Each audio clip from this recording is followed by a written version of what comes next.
Berikutnya adalah soal nomor B9.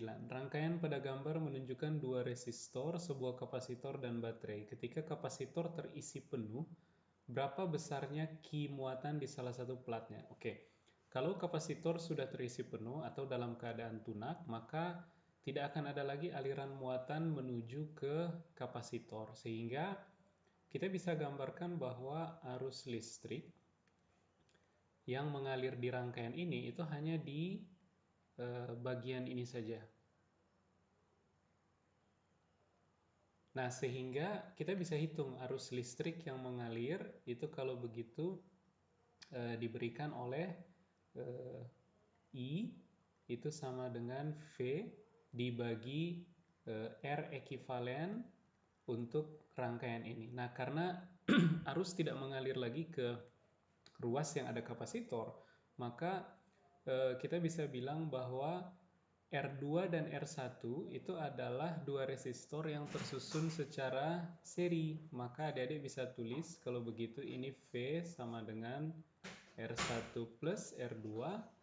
Kemudian dari sini kita bisa hitung kalau begitu tegangan di V1 berapa. Dan itu adik-adik bisa hitung dari I dikali R1. Dan ini bisa kita tulis juga sebagai V per R1 tambah R2 dikali R1.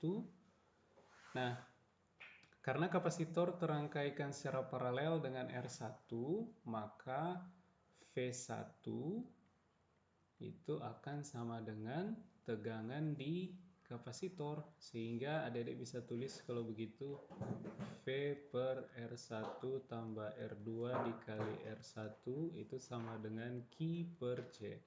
Sehingga adik-adik peroleh Q yang ada di kapasitor kalau begitu sama dengan CV bagi R1 tambah R2 dikali R1.